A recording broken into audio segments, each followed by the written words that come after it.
warahmatullahi wabarakatuh. Waalaikumsalam warahmatullahi wabarakatuh. Innal hamdalillah nasta'inuhu wa nastaghfiruhu wa nu'minu bihi wa natawakkalu alayhi wa na'udzu billahi min shururi anfusina wa min sayyiati a'malina. May yahdihillahu fala mudilla lahu wa may yudlilhu fala hadiya lahu. Asyhadu an la ilaha illallah wahdahu la syarika lahu wa asyhadu anna Muhammadan abduhu wa rasuluhu la nabiyya ba'da. Allahumma shalli wa sallim ala sayyidina wa maulana wa syafiina Muhammad wa ala alihi wa ashabihi walladzina ittaba'u bil ihsani ila yaumil qiyamah, amma ba'd. Allah Ta'ala fil Qur'anil Karim, walladzina jahadu fina lanahdiyannahum subulana wa innallaha lama'al muhsinin. Wa qala Nabiyyu sallallahu alaihi wasallam, may yuridillahu bihi khairan yufaqihu fid din wa inna ma'ana qasimullahu yuti'u kama qala Rasulullah sallallahu alaihi wasallam. Gimana kabarnya Bapak-bapak, sehat semuanya? Alhamdulillah.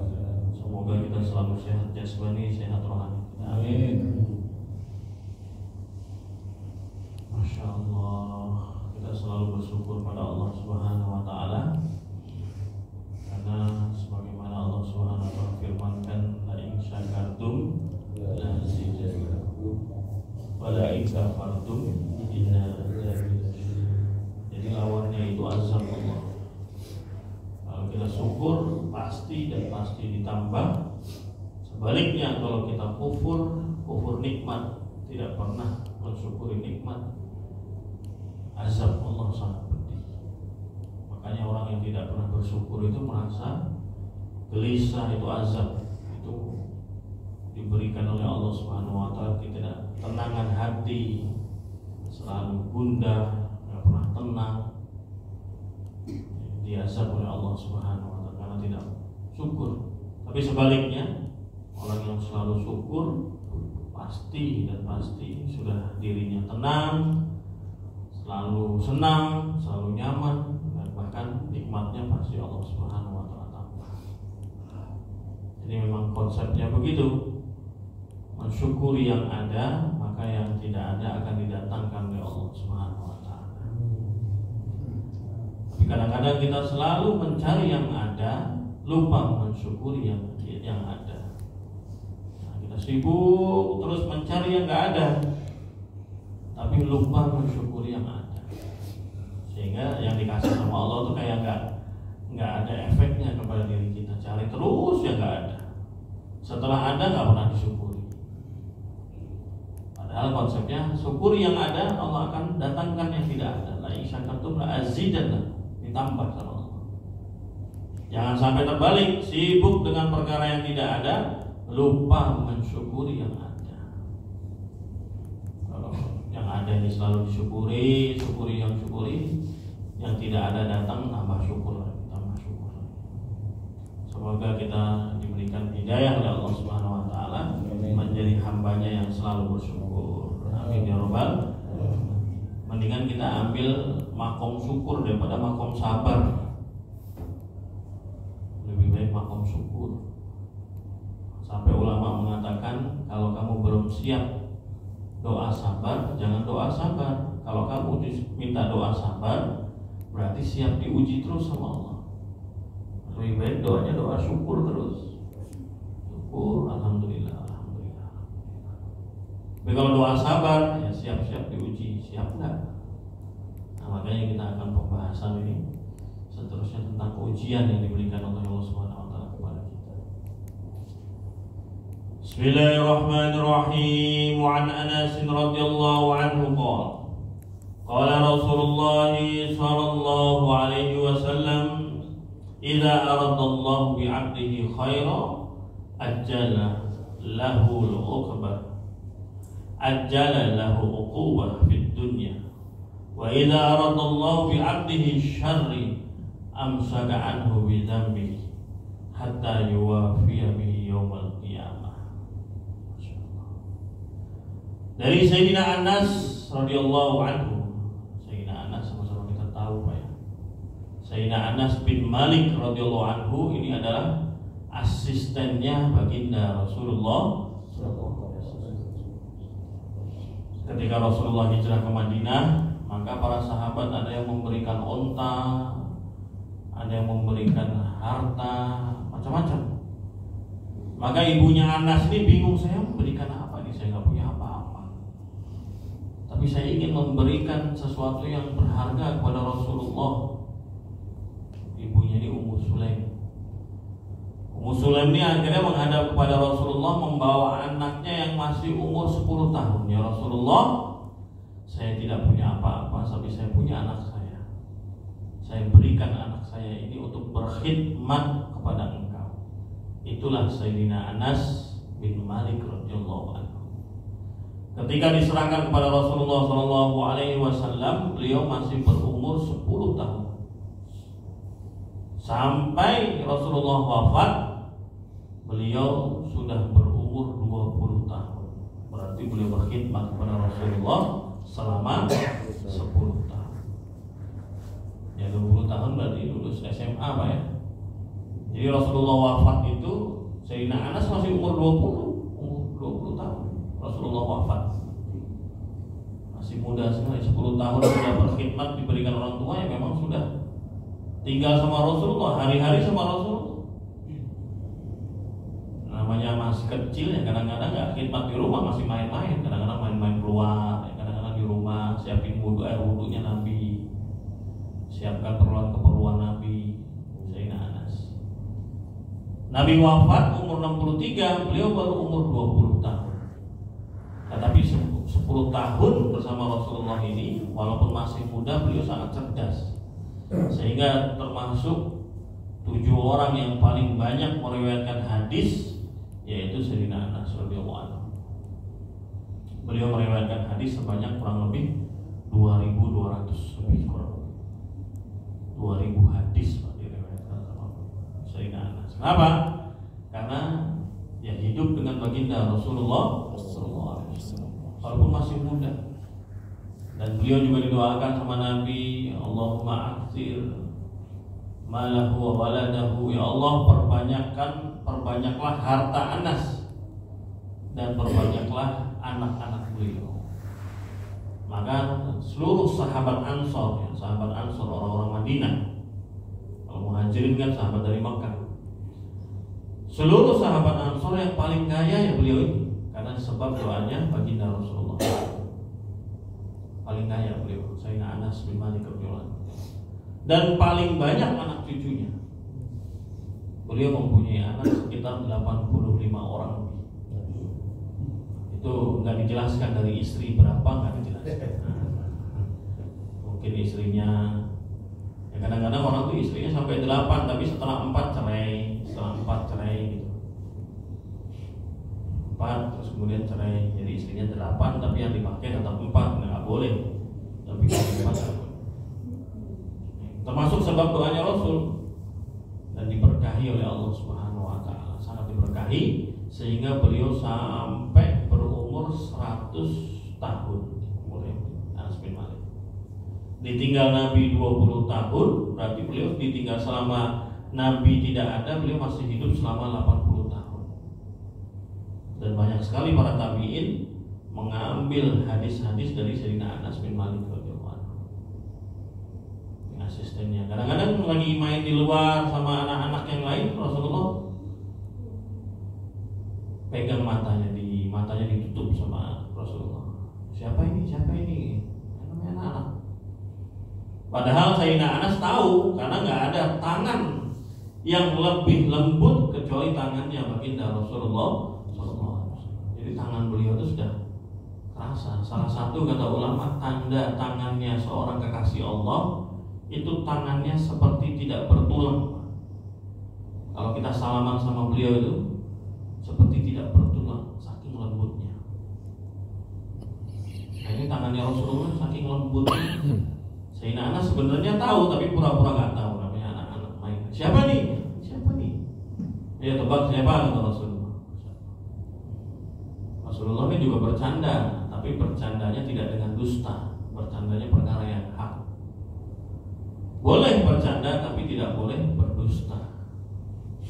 Kadang-kadang kita kan kalau bercanda kita buat-buat, berdusta ini ya nggak boleh. Apalagi sekarang kayak stand up comedy, nah itu kadang-kadang bapaknya sendiri buat lawakan. Kadang-kadang berdusta lah, cerita-cerita yang seolah-olah benar padahal dusta. Boleh bercanda tapi dengan perkara-perkara yang hak. Ada seorang nenek-nenek datang kepada baginda Rasulullah Shallallahu Alaihi Wasallam, ya Rasulullah, saya ingin masuk surga bersama engkau ya Rasulullah. Maka Rasulullah Shallallahu Alaihi Wasallam bersabda kepada nenek-nenek ini sambil senyum, Nek, di surga itu nanti nggak ada nenek-nenek. Tersenyum beliau. Di surga nanti nggak ada nenek-nenek. Sedih nenek-nenek.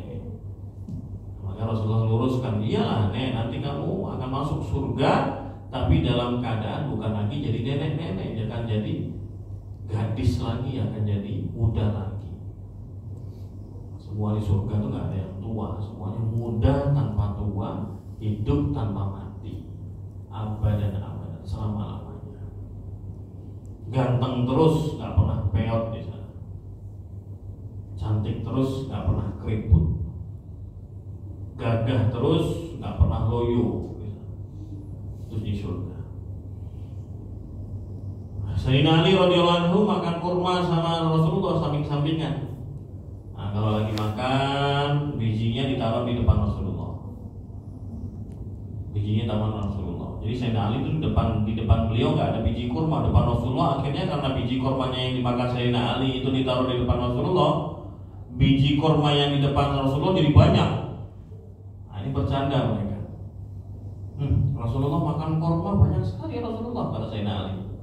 Karena dilihat dari bijinya itu makan kurma banyak benar. Maka Rasulullah SAW pun senyum. Ya kamu yang lebih dahsyat lagi. Kamu makan kurma sebiji-bijinya kamu makan. Karena di depan Sayyidina Ali nggak ada biji. Berarti sebiji-bijinya kamu makan. Lapar sekali kamu. Ini bercandaannya Rasulullah. Jadi kita boleh bercanda sama anak cucu kita, tapi dengan perkara-perkara yang hak. Kadang-kadang bercandanya mencacat fisik orang, nah ini nggak boleh. Apa kalau bahasa sekarang itu? Bully. Nggak boleh itu dicacat fisiknya.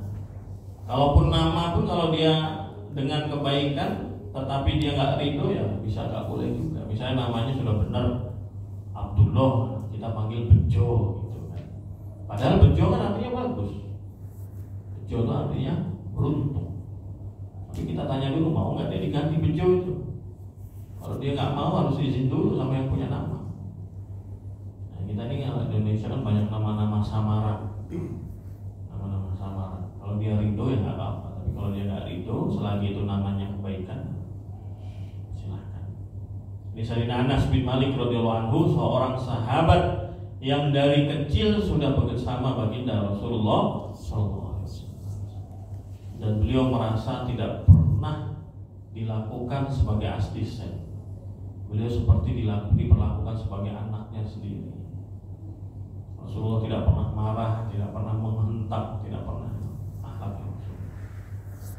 Beliau meriwayatkan baginda Rasulullah Shallallahu Alaihi Wasallam bersabda, "Iza aradallahu bi amrihi khairan." Masyaallah.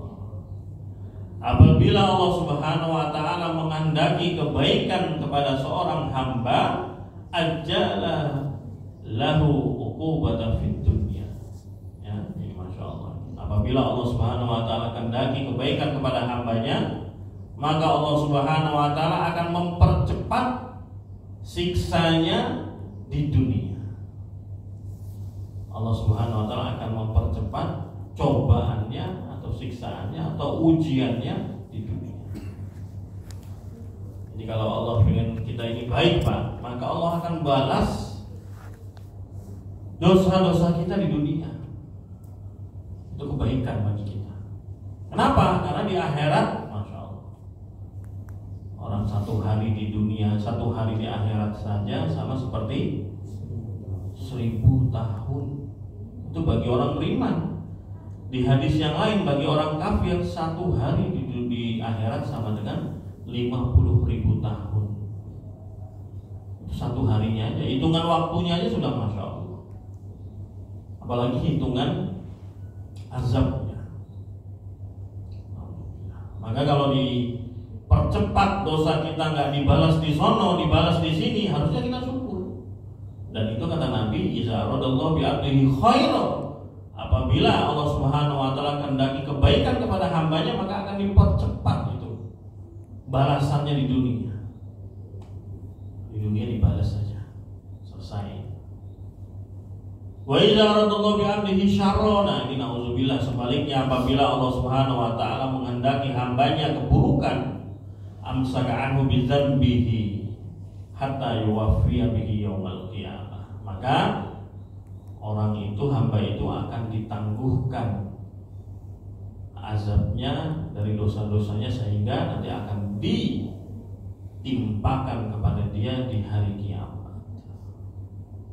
Wah, berat Pak kalau kita di akhirat kita akan harus timbun itu dosa kita.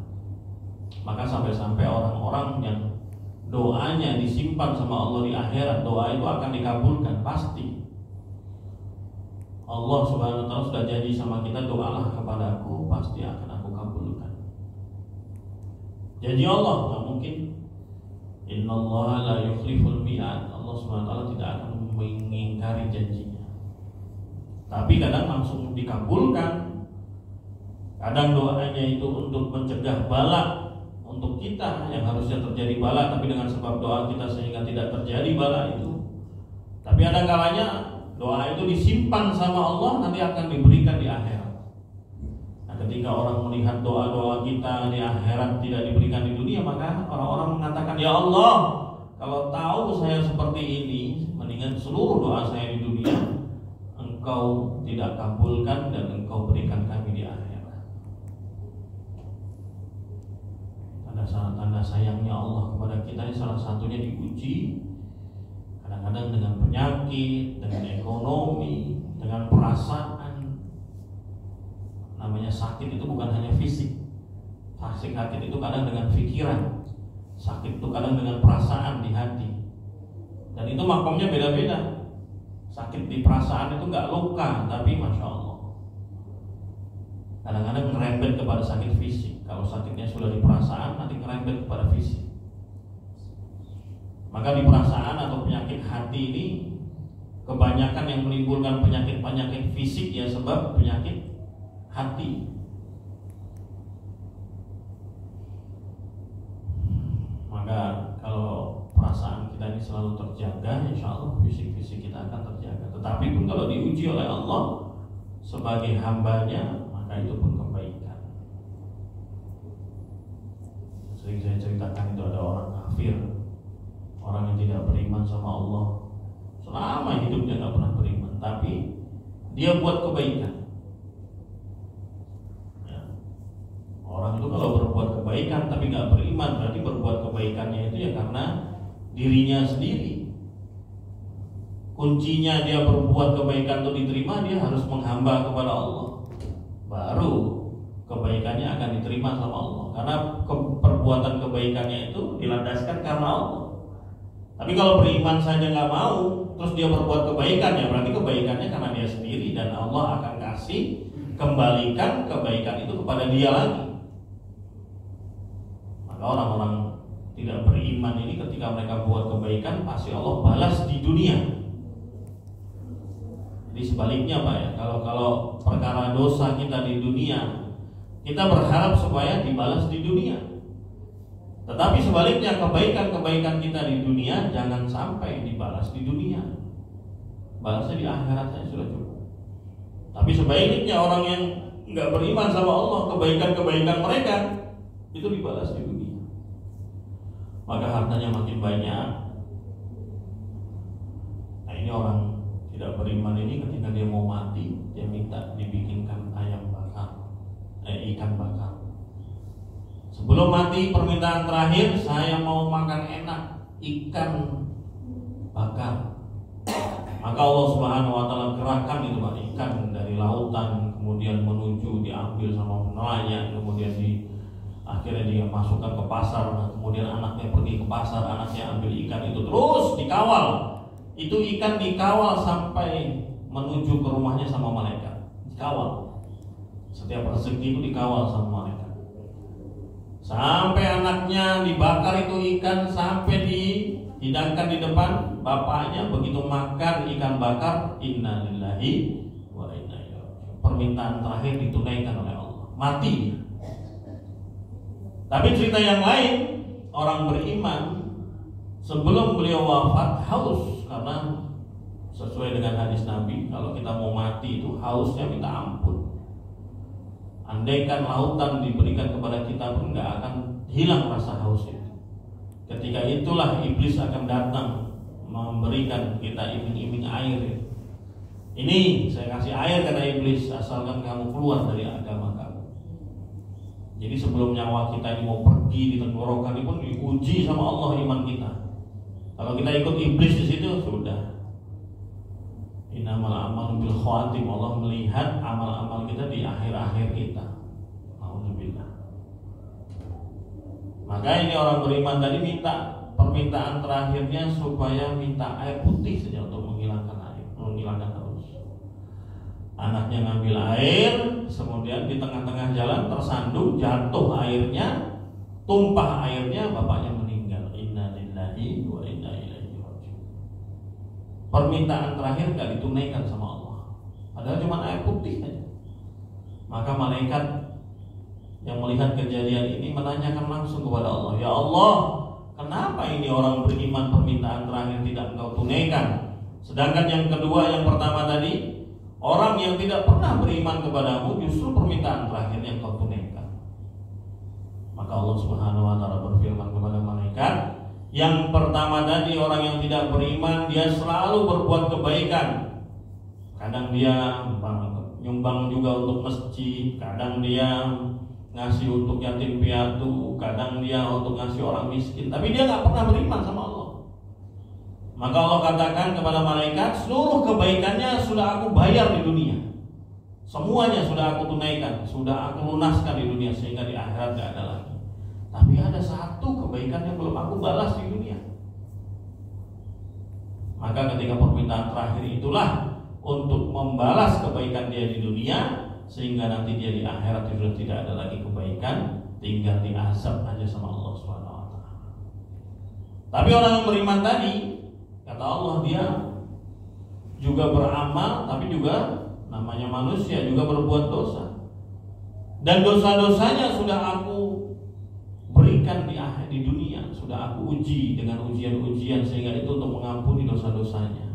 Tapi ada satu kesalahan, ada satu dosa yang belum aku ampuni dengan sebab ujian aku berikan kepada dia di dunia. Maka permintaan terakhir itulah yang tidak aku tunaikan, kata Allah, untuk mengampuni sisa satu dosa itu, sehingga dia kembali kepada Allah dalam keadaan bersih, kembali kepada Allah dalam keadaan sudah siap tanpa membawa dosa. Mudah-mudahan kita juga seperti itu. Amin ya Allah. Jadi Allah SWT kalau memberikan ke kita kebaikan, ya Allah uji sama. Qanaah itu bukan cuma legowo, Pak.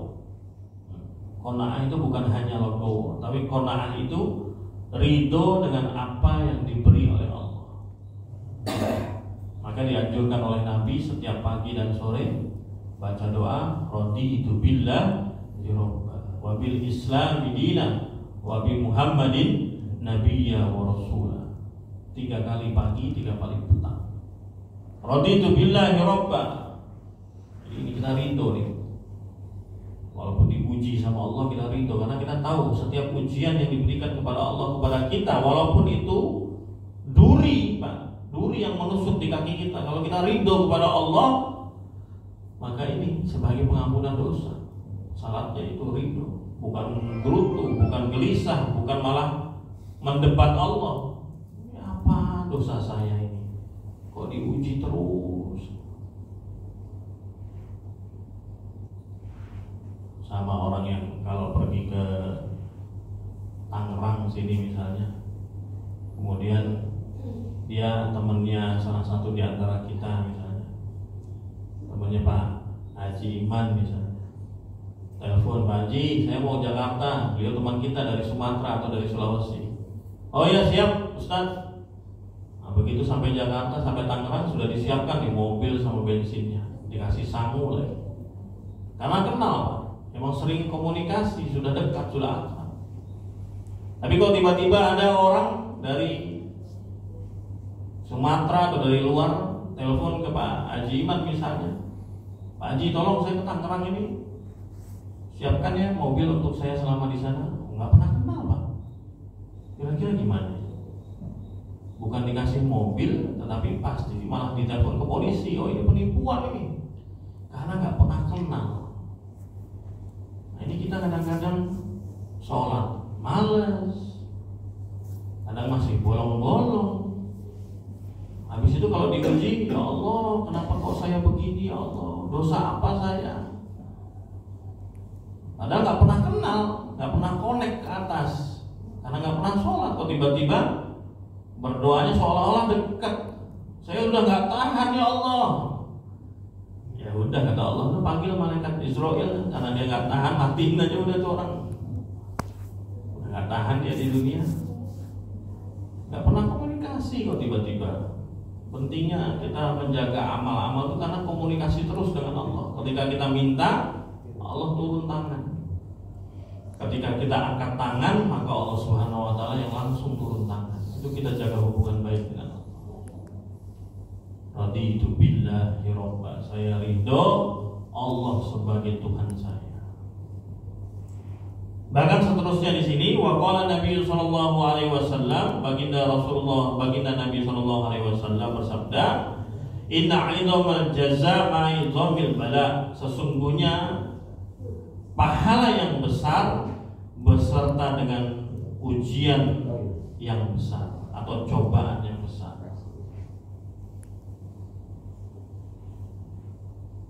Jadi pahala besar melalui ujian yang besar. Maka seluruh ujian para nabi itu sangat-sangat besar. Dan kata Nabi, ujian yang menimpa kepada Rasul itu tidak ada apa-apanya dengan ujian yang ditimpakan kepada baginda Rasulullah SAW. Jadi kata ulama, memang ujian yang diberikan kepada Allah itu sesuai dengan pemahaman agamanya seorang hamba itu. Semakin dia dekat dengan Allah, semakin diuji sama Allah. Tapi kadang-kadang kalau kita mikir uji itu ujian nggak punya duit Pak ya. Kadang-kadang kalau kita mikir tuh diuji, oh diuji sakit, oh diuji nggak punya duit, oh diuji miskin. Enggak, bukan itu aja. Kadang-kadang sehat kita ini diuji juga Pak. Sehat kita untuk taat atau enggak? Sehat itu diberikan oleh Allah untuk taat atau tidak, itu ujian. Sehat malah buat maksiat, ya, itulah nggak bagus ujian berarti. Atau harta sama, ujian itu bukan cuma miskin, kekayaan pun ujian, bahkan termasuk ujian terbesar adalah kekayaan, harta benda itu termasuk ujian. Makanya kalau orang miskin itu kemudian dia takwa, itu orang beruntung. Orang kaya juga takwa, juga orang yang beruntung. Jadi nggak ada hubungannya takwaan kepada Allah itu dengan kemiskinan dan kekayaan. Diberikan ujian miskin tetap takwa, tetap beriman. Diberikan ujian kekayaan juga tetap takwa, digunakan hartanya untuk Allah, bisa membaginya. Maka di sini izamul jaza ma izamil bala. Sesungguhnya besarnya balasan Allah, pahala Allah menyertai besarnya ujian dari Allah. Wa inna Allah ta'ala idza ahabba qauman ibtalahum, kata Nabi. Sesungguhnya Allah Subhanahu wa taala apabila mencintai suatu kaum, maka Allah Subhanahu wa taala akan menguji kaum tersebut. Faman ridha falahu ridha. Maka barang siapa yang selalu ridha, maka dia akan dapat ridha Allah. Wa man syaqita, barang siapa yang murka kepada takdir-takdir Allah, apa yang terjadi kepada dia, falahu sukhta, maka dia pun akan mendapatkan murka dari Allah. Rawahu Tirmidzi wa qala haditsun hasan. Nah, ini semakin besar ujian itu semakin besar pahala. seluruh ujian-ujian pada umatnya Nabi dahulu itu diberikan kepada ujian kepada umat sekarang ini. Zaman dulu ada zamannya Fir'aun membunuh anak-anak kecil, disembelih semuanya. Sekarang ada nggak Pak anak-anak kecil dibunuh? Bahkan belum lahir pun sudah dibunuh, namanya aborsi. Kalau zaman Nabi Musa itu sudah lahir dibunuh sama mereka. Kalau sekarang belum lahir, di dalam perut saja sudah dibunuh sama orang-orang sekarang. Zaman dulu ada yang namanya Nabi Lut, maka dibilang azabnya Nabi Lut itu diangkat buminya sama Allah terus ditumplekkan. Nabi Lut itu bukan cuma diuji sama umatnya, istrinya sendiri Pak. Masya Allah, istrinya sendiri. Kalau sekarang namanya LGBT, sekarang pun terjadi. Jadi semua ujian yang diberikan para nabi satu-satu dulu, sekarang seluruh ujian para nabi itu yang 25 terutama, itu semua diberikan tumplek di ujian di umat akhir zaman sekarang terjadi semua.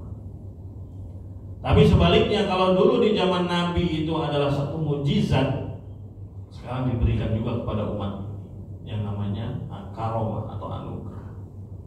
Kalau dulu hanya untuk para Nabi itu karomah, tapi sekarang diberikan kepada umatnya baginda Rasulullah SAW yang disebut karomah atau keutamaan orang-orang soleh.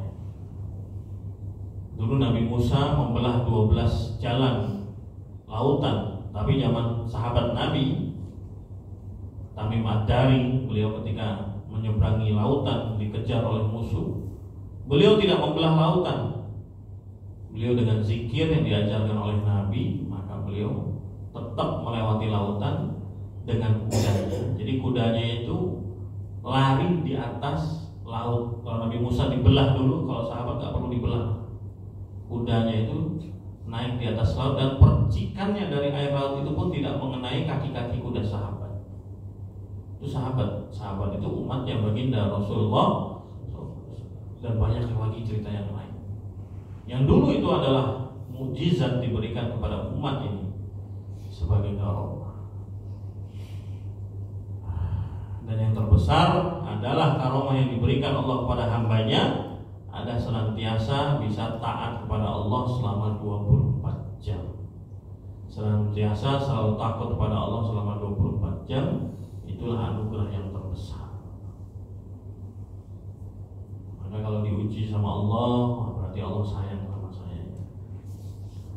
Semoga Allah Subhanahu wa taala membersihkan sebelum kita mati semua dosa-dosa kita, dibalas oleh Allah Subhanahu wa taala di dunia ini. Amin ya rabbal alamin. Entah itu fisik kita, entah itu harta kita. Ada kalanya dosa dibuat oleh harta kita, ada kalanya dosa dibuat oleh fisik kita, ada kalanya dosa dibuat oleh hati kita. Nah, itu semua kita minta supaya dibayar aja lah ya Allah di dunia ini. Apa-apa ujung-ujungnya di dunia ini paling mati Pak. Ujung-ujungnya paling mati.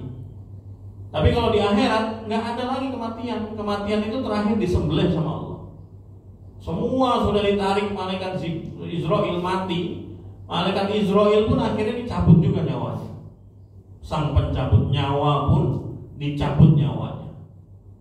Habis. Akhirnya yang namanya maut itu, makhluk yang namanya maut disembelih sama Allah, mati. Jadi maut sudah nggak ada lagi di akhirat, sudah nggak ada kematian. Jadi kalau di akhirat itu dibalas ya udah nggak ada ujungnya. Tapi kalau di dunia ini dibalas, ujung-ujungnya paling mati. Kalau udah mati selesai. Kalau memang itu membalas dosa kita. Tapi kalau di akhirat, masya Allah, pintu akhirat kan kubur tuh. Sujaul Aqra yang ular panjangnya 1 bulan perjalanan. Panjangnya Sujaul Aqra itu 1 bulan perjalanan kata Nabi. Itu mensiksa orang yang tidak beriman sama Allah. Gak mati-mati orang digigit sama dia. Kalau digigit terus mati kan selesai masalah. Ini masalahnya digigit terus, sakit terus, tapi gak mati-mati. Kalau orang kan sakit terus mati ya hilang sudah sakitnya. Enggak, masya Allah. Itu pintu pintu daripada akhirat, masih lagi ada sisa siksa lagi. Setelah dari akhirat nanti di mahsyar orang-orang nggak kuat, ya Allah, kalau memang kami ahli neraka cepat saja kami masukkan ke neraka, kami nggak kuat di mahsyar ya Allah. Oh, belum tahu ya, neraka itu lebih lagi siksanya daripada mahsyar.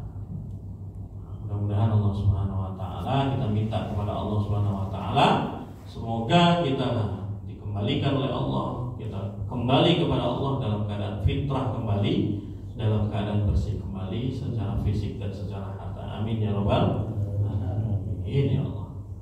Silakan kalau ada yang mau tanya, monggo. Sebelum ditutup. Saya mohon penjelasan ulang Ustaz. Ya. Tadi menjelaskan sebaiknya orang muslim itu dosanya dibayar di dunia.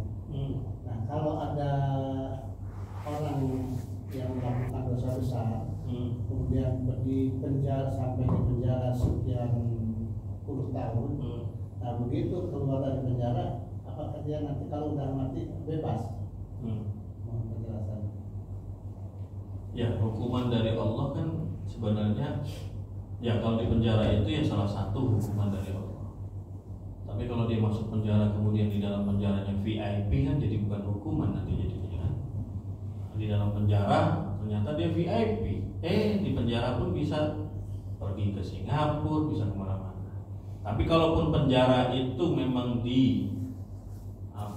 dijadikan satu balasan, memang terasa buat dia, ya bisa jadi untuk pengampunan dosa-dosanya. Tapi belum tentu juga yang di penjara tadi itu sudah menghabiskan total dosa-dosa dia.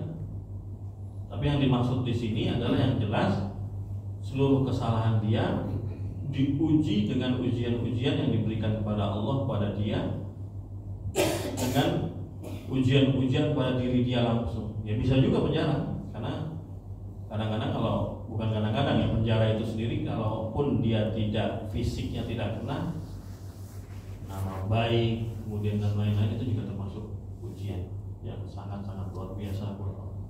Tapi bukan berarti dia habis semua, bisa jadi masih ada dosa-dosa dia yang lain dan kadang-kadang ditebus dengan sakit, kadang-kadang ditebus dengan yang lain-lain. Itu banyak. Ada lagi? Masya Allah. Cukup?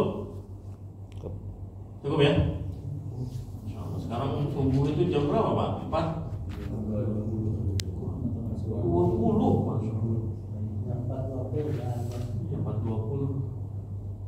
Dari saya ngebut itu pun sampai kaget saja. Masih biasanya fokus 4.5, ternyata 4.20. Alhamdulillah, semoga Allah Subhanahu wa taala terima haji kita pagi ini. Amin. Subhanallah wa bihamdihi, subhanakallahumma wa bihamdika, asyhadu an la ilaha illa anta, astaghfiruka wa atubu ilaik. Wassalamualaikum warahmatullahi wabarakatuh. Waalaikumsalam.